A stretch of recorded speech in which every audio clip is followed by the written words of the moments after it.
Hi students, V4U Malayalam അക്കാദമിയിലേക്ക് സ്വാഗതം. കാലിക്കറ്റ് യൂണിവേഴ്സിറ്റിയുടെ 2019-20 അധ്യയന വർഷത്തെ BA BSc മലയാള സാഹിത്യം 2 എന്ന പാഠ്യപദ്ധതിയിലെ സിലബസിനെ കുറിച്ച് നമ്മൾ പഠിക്കാൻ ആരംഭിക്കുകയാണ്. നളിനി എന്ന് പറയുന്ന പാഠത്തെ നമ്മൾ പരിചയപ്പെട്ടിരുന്നു. കുമാരനാശാൻ്റെ നളിനി. ഒന്നാമത്തെ മോഡ്യൂൾ എന്ന് പറയുന്നത് കവിതകളാണ്. കുമാരനാശാൻ്റെ നളിനി, ജി ശങ്കരക്കുറുപ്പിൻ്റെ സൂര്യകാന്തി, ഇടപ്പള്ളിയുടെ മണിനാഥം എന്നീ കവിതകളാണ് ഒന്നാമത്തെ മോഡ്യൂളിൽ. രണ്ടാമത്തെ മോഡ്യൂള് കവിതകൾ തന്നെയാണ്. കലോപാസകൻ എഴുതിയ അക്കിത്തം, കുതിരക്കൊമ്പ് അയ്യപ്പ പണിക്കർ, പുത്തൻ ചൊല്ല് ആറ്റൂർ രവിവർമ്മ, അമ്മയെ കുളിപ്പിക്കുമ്പോൾ സാവിത്രി രാജീവൻ. 3-4 മോഡ്യൂളുകളിൽ നമ്മൾ പരിചയപ്പെടുന്ന വിമർശനവും നിരൂപണവുമാണ്. ലേഖനങ്ങളാണ്.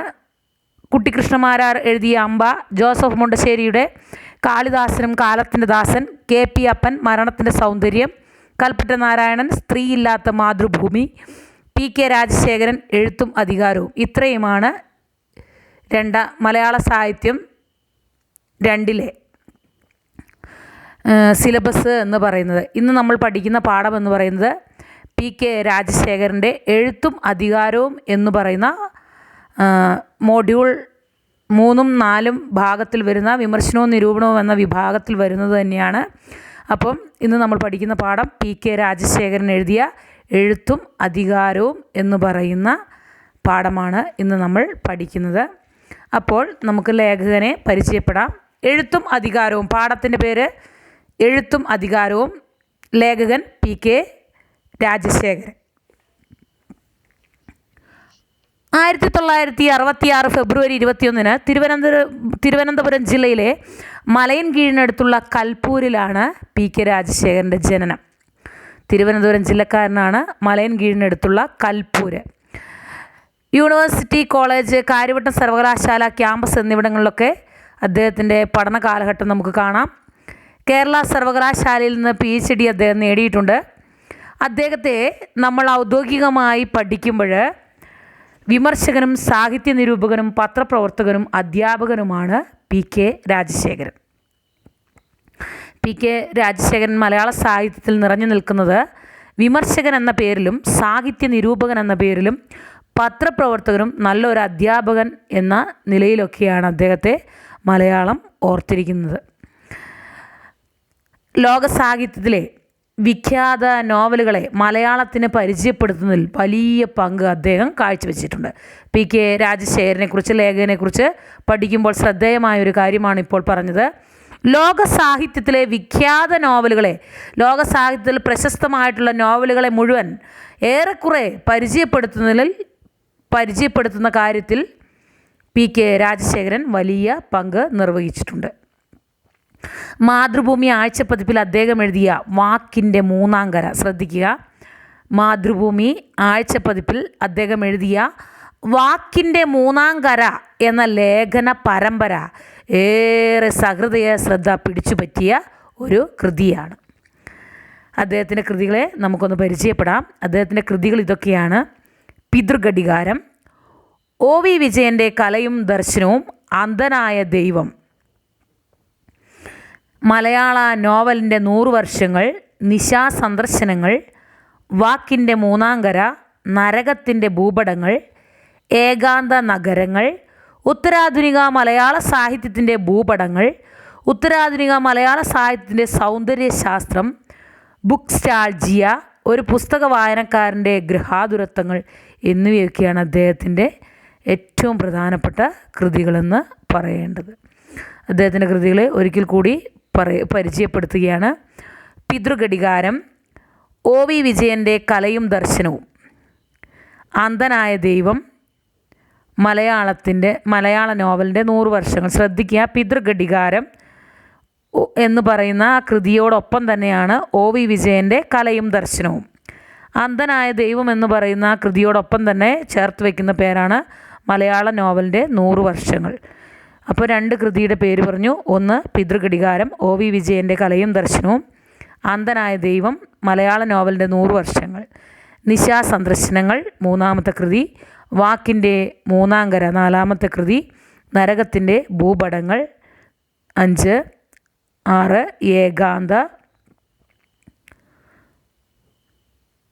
നഗരങ്ങൾ. പിന്നെ ഏകാന്ത നഗരങ്ങളിൽ തന്നെ വരുന്നതാണ് ഉത്തരാധുനിക മലയാള സാഹിത്യത്തിൻ്റെ സൗന്ദര്യശാസ്ത്രം. ഏകാന്ത നഗരങ്ങൾ എന്ന് പറയുന്ന കൃതിയോട് ചേർത്ത് വയ്ക്കുന്ന പേര് തന്നെയാണ് ഉത്തരാധുനിക മലയാള സാഹിത്യത്തിൻ്റെ സൗന്ദര്യശാസ്ത്രം.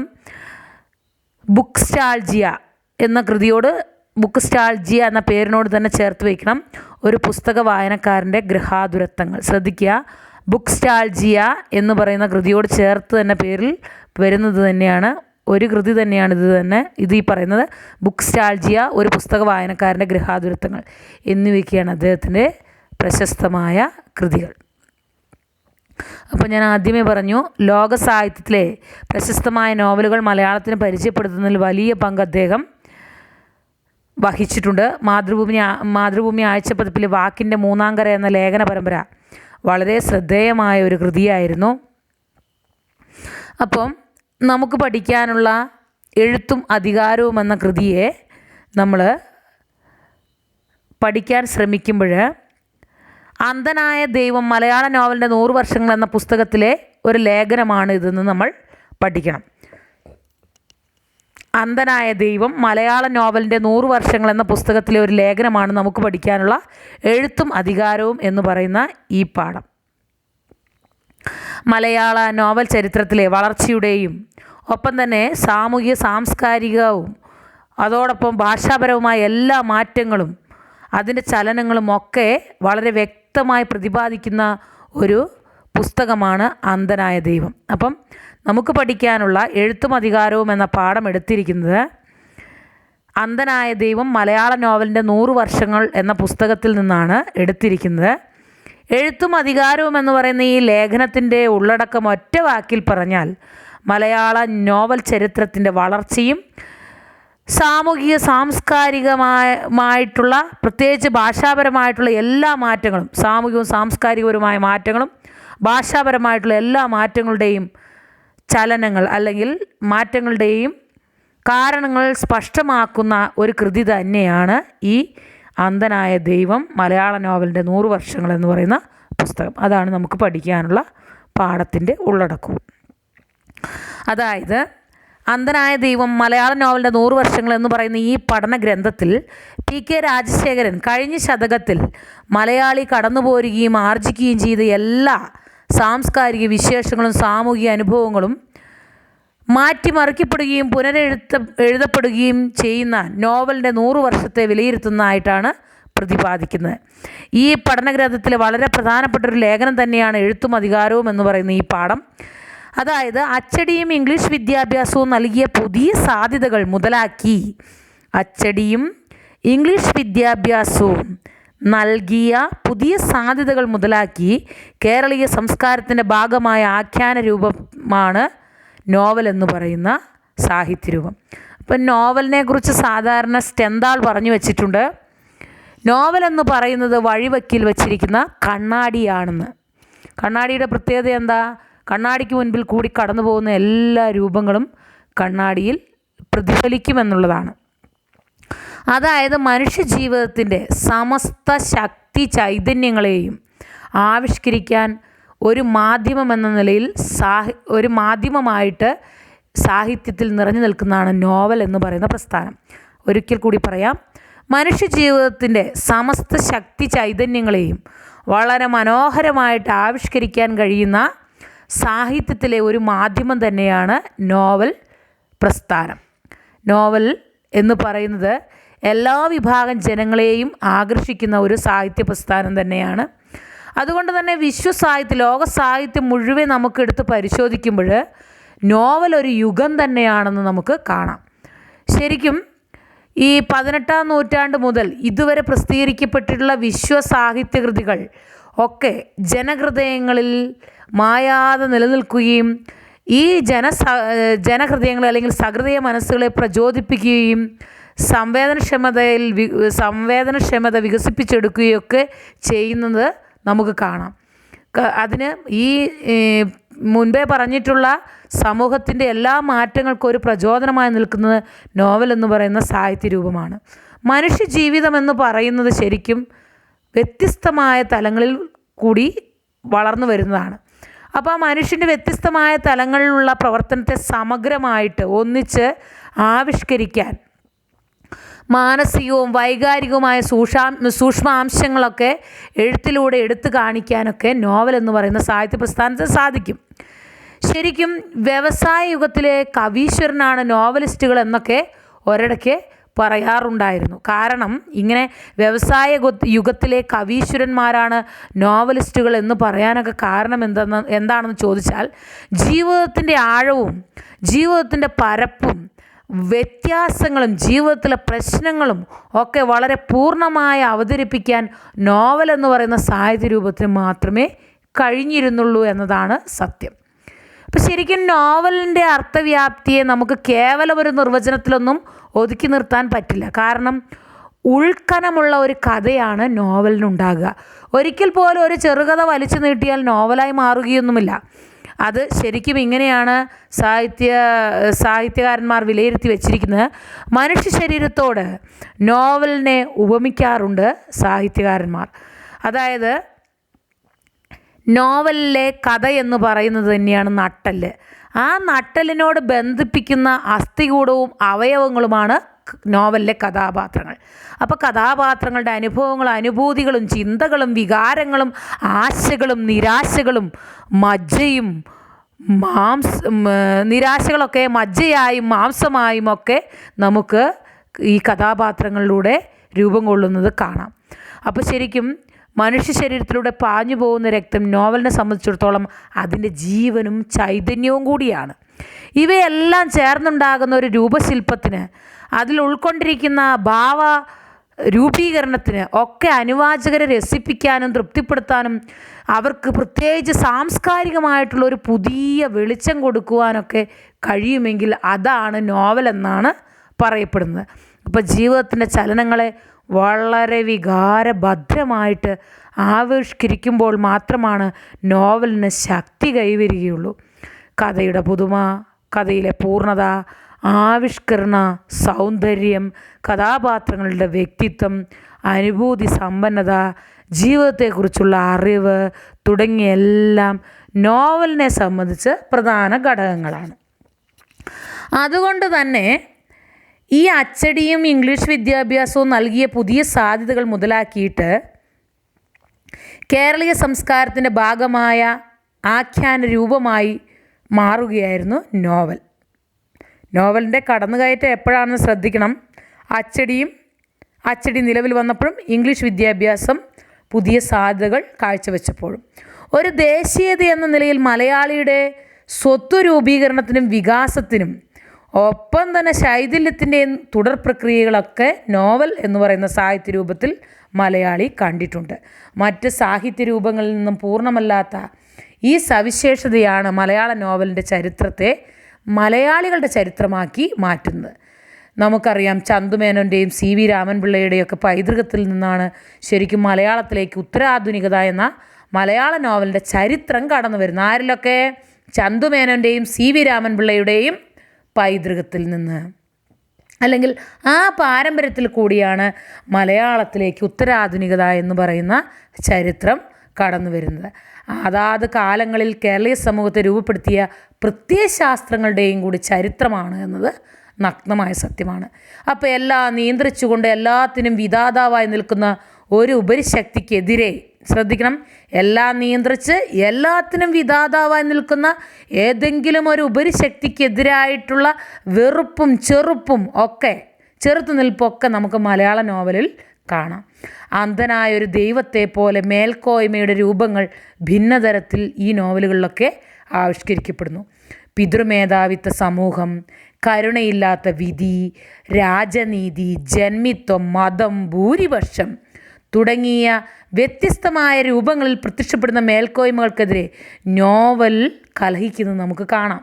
ശ്രദ്ധിക്കുക,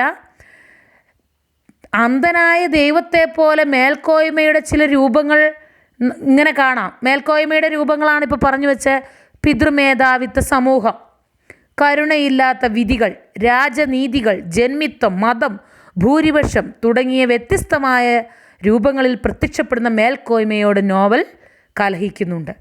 ഭരണകൂടത്തിനെതിരെയുള്ള സമരമായിട്ടും വ്യവസ്ഥാപിത കുടുംബ വ്യവസ്ഥയോടുള്ള എതിർപ്പായിട്ടും സാമൂഹിക പരിഷ്കരണച്ച് ആയിട്ടും അല്ലെങ്കിൽ സമൂഹത്തെ പരിഷ്കരിക്കുന്നതിൻ്റെ ഭാഗമായിട്ടും വർഗരഹിത സമുദായ സ്വപ്നമായിട്ടും സാമ്പ്രദായിക സദാചാര ലംഘനമായും അധികാരത്തോടുള്ള പ്രതിരോധം നോവലുകളിൽ കടന്നു വരുന്നതായിട്ട് പി രാജശേഖരൻ ചരിത്രത്തിലൂടെ കടന്നു വരുമ്പോൾ ഈ ലേഖനത്തിൽ നിരീക്ഷിക്കുന്നത് നമുക്ക് കാണാം, അല്ലെങ്കിൽ ഈ ലേഖനത്തിൽ പറഞ്ഞു വയ്ക്കുന്നത് നമുക്ക് കാണാം.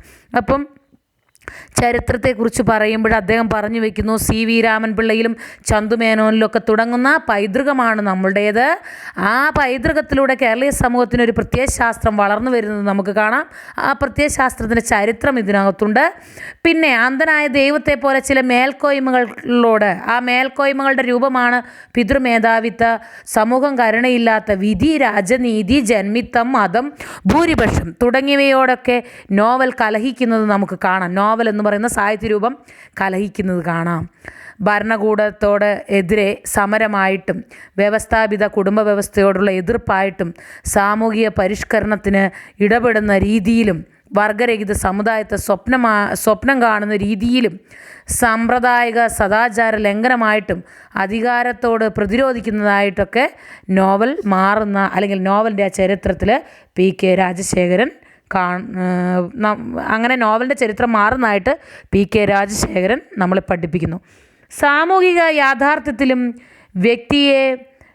യാഥാർത്ഥ്യത്തിൻ്റെ പ്രതിനിധാനത്തിലും അടിയുറച്ച യാഥാർത്ഥ്യങ്ങളിലും വ്യക്തിയെ കേന്ദ്രീകരിച്ച ആധുനികതയിലുമൊക്കെ ആദ്യ മാതൃകകളെല്ലാം നഷ്ടപ്പെട്ട്, അല്ലെങ്കിൽ പൂർവ്വ മാതൃകകളെല്ലാം നഷ്ടപ്പെട്ട ഉത്തരാധുനികതയിലും അധികാരത്തോടുള്ള കലഹത്തിൻ്റെ സ്വരഭേദങ്ങളൊക്കെയായിട്ട് ഇതിനെ അദ്ദേഹം വിലയിരുത്തുന്നുണ്ട്. വ്യവഹാര വൈവിധ്യത്തിലൂടെ നോവൽ ഒരു വ്യവഹാരത്തിൻ്റെ ആധിപത്യത്തെ ചെറുക്കുന്നു. ആദ്യമേ പറഞ്ഞു, വ്യവഹാര വൈവിധ്യങ്ങൾ ഒരുപാടുണ്ട്. അതുകൊണ്ട് തന്നെ നോവൽ ആ വ്യവഹാരത്തിൻ്റെ ആധിപത്യത്തെ ചെറുക്കാൻ ശ്രമിക്കുന്നുണ്ട്. ഗ്രന്ഥകാരൻ്റെ ലോകവീക്ഷണത്തിൻ്റെ പ്രക്ഷേപമായി തീരാതെ വ്യത്യസ്തവും രചയിതാവിൻ്റെ വീക്ഷണത്തെ എതിർക്കുന്നതുമായ സ്വരങ്ങളിലൂടെ നവപാഠങ്ങൾ ഉൽപ്പാദിപ്പിക്കുന്ന ഒരു സാഹിത്യരൂപമായിട്ട് നോവലിൻ്റെ ചരിത്ര വഴികളിൽ ഈ ഗ്രന്ഥകാരൻ അല്ലെങ്കിൽ പി കെ രാജശേഖരൻ കണ്ടെടുക്കുകയാണ്. അപ്പോൾ നോവലിൻ്റെ ചരിത്രം എന്ന് പറയുന്നത് വ്യവഹാര വൈവിധ്യങ്ങൾ, മുമ്പേ പറഞ്ഞു വെച്ച പിതൃമേധാവിത്വമൊക്കെ തന്നെ, കരുണയില്ലാത്ത വിധിയും രാജനീതിയും, അതിൻ്റെ ആധിപത്യത്തെ ചെറുക്കാൻ ശ്രമിക്കുന്നു. ഒപ്പം തന്നെ ഗ്രന്ഥകാരൻ ലോകവീക്ഷണത്തിൻ്റെ പ്രക്ഷേപമായി തീരാതെ, അല്ലെങ്കിൽ ലോകവീക്ഷണത്തെ അദ്ദേഹം നമുക്ക് മുൻപിൽ കാഴ്ചവെക്കുമ്പോൾ വ്യത്യസ്തവുമായ വീക്ഷണങ്ങളോടെയാണ് നമ്മളോട് സംസാരിക്കാൻ ശ്രമിക്കുന്നത്. അങ്ങനെ ആ രചയിതാവിൻ്റെ വ്യത്യസ്തമായ വീക്ഷണത്തെ എതിർക്കുന്ന രീതിയിലൊക്കെ ചില സ്വരങ്ങൾ ഈ നോവലിൽ നമുക്ക് കാണാൻ കഴിയും. അതിന് പുതിയ പുതിയ പാഠങ്ങളായിട്ട് സാഹിത്യരൂപമായ നോവൽ മാറുന്നതും കാണാം. ഭിന്നസ്വരങ്ങൾ ഉണ്ടാവുകയും ഏറ്റുമുട്ടുകയും പരസ്പര പൂരകമാവുകയും ചെയ്യുന്ന പാഠസ്ഥലമാണ് നോവലിൻ്റേതെന്നാണ് പി രാജശേഖരൻ്റെ അഭിപ്രായം. അപ്പോൾ നോവലിൻ്റെ തലമെന്ന് പറയുന്നത്, നോവൽ വ്യത്യസ്ത സ്വരങ്ങൾ ഉണ്ടാക്കുകയും ഏറ്റുമുട്ടുകയും എന്നിട്ട് അതിലെ അപര്യാപ്തതകൾ തീർത്ത്, അല്ലെങ്കിൽ അതിലെ കുറവുകൾ തീർത്ത് അത് പരസ്പര പൂരകമായി മാറുന്ന ഒരു പാഠസ്ഥലമായി നോവൽ മാറുന്നതൊക്കെയായിട്ട് ഈ ചരിത്രത്തിലൂടെ കടന്നു വരുന്ന പി കെ രാജശേഖരൻ വിലയിരുത്തുകയാണ്. അതുകൊണ്ട് തന്നെ അദ്ദേഹം പറയുകയാണ്, ഭാഷയുടെ സാമൂഹിക സ്വഭാവത്തെ വീണ്ടെടുത്തുകൊണ്ട് ജീവിതത്തെക്കുറിച്ചുള്ള സംവാദമായി നോവലിൻ്റെ ആഖ്യാനം വളരുന്നു. അപ്പോൾ അദ്ദേഹത്തിൻ്റെ വീക്ഷണത്തിൽ നോവലിൻ്റെ ആഖ്യാനം എന്തെന്ന് ചോദിച്ചാൽ ഇത്രയേ ഉള്ളൂ: ഭാഷയുടെ സാമൂഹിക സ്വഭാവത്തെ, ഭാഷ സമൂഹത്തെ ഒന്നിച്ചു നിർത്താൻ പ്രചോദിപ്പിക്കുന്നതാണെന്ന് പറയുന്നതോടൊപ്പം തന്നെ ഭാഷയുടെ സാമൂഹിക സ്വഭാവത്തെ വീണ്ടെടുത്തുകൊണ്ട് ജീവിതത്തെക്കുറിച്ചുള്ള ഒരു സംവാദത്തിലേക്ക് നോവലിൻ്റെ ആഖ്യാനം, അല്ലെങ്കിൽ നോവൽ പറയുമ്പോൾ ഏർപ്പെടുന്നതായിട്ട് അദ്ദേഹം പറയുകയാണ്. എല്ലാത്തരം അധികാര പ്രത്യയശാസ്ത്രങ്ങളെയും പ്രതിരോധിക്കുകയാണ് ഈ സംവാദത്തിൻ്റെ അടിസ്ഥാന സ്വഭാവമെന്ന് തിരിച്ചറിയാൻ കഴിഞ്ഞതാണ് നോവൽ പഠനങ്ങളിൽ ഈ ലേഖനത്തിൻ്റെ പ്രസക്തി. ഈ ലേഖനം എന്താണ് ഇന്ന് ഈ ലേഖനത്തിൻ്റെ പ്രസക്തി എന്ന് ചോദിച്ചാൽ, നേരത്തെ നമ്മൾ പറഞ്ഞതുപോലെ ഭാഷയുടെ സാമൂഹിക സ്വഭാവത്തെ വീണ്ടെടുത്തുകൊണ്ട് ജീവിതത്തെക്കുറിച്ചുള്ളൊരു സംവാദമായി നോവൽ മാറ്റപ്പെടുമ്പോൾ നോവൽ എല്ലാത്തരം അധികാര പ്രത്യയശാസ്ത്രങ്ങളോടും കലഹിക്കുകയും അതിനെ പ്രതിരോധിക്കുകയും, അങ്ങനെ ആ ഒരു സംവാദത്തിൻ്റെ അടിസ്ഥാന സ്വഭാവത്തിൽ ആണ് നോവൽ പഠനങ്ങൾ എത്തി നിൽക്കുന്നതെന്ന് പറയുമ്പോഴുമാണ് ഈ ലേഖനം ഇന്നിൻ്റെ അല്ലെങ്കിൽ കാലിക പ്രാധാന്യമുള്ള ലേഖനമായി മാറുന്നത്. അതാണ് ഈ നോവലിൻ്റെ ഈ ലേഖനത്തിൻ്റെ പ്രസക്തി എന്നാണ് PK രാജശേഖരൻ വിലയിരുത്തുന്നത്. അപ്പോൾ നമ്മൾ പഠിക്കുന്ന ലേഖനം എഴുത്തും അധികാരവും PK രാജശേഖരൻ എന്ന് പറയുന്ന എഴുത്തുകാരനെ കുറിച്ച് നമ്മൾ പഠിച്ചു. അദ്ദേഹത്തെക്കുറിച്ച്, അദ്ദേഹത്തിൻ്റെ കൃതികളെക്കുറിച്ച് മനസ്സിലാക്കി. നമ്മൾ എഴുത്തും അധികാരവും എന്ന് പറയുന്ന പാഠം എന്തു പറയുന്നു എന്നുകൂടി നമ്മൾ മനസ്സിലാക്കി. ഈ പാഠത്തെ വിശദീകരിച്ചു കൊണ്ടാണ് അടുത്ത ക്ലാസ്. അപ്പോൾ സബ്സ്ക്രൈബ് ചെയ്യാത്തവർ സബ്സ്ക്രൈബ് ചെയ്യുക, തൊട്ടടുത്തുള്ള ബെൽ ബട്ടൺ കൂടി എനേബിൾ ചെയ്യുക. Okay, thank you.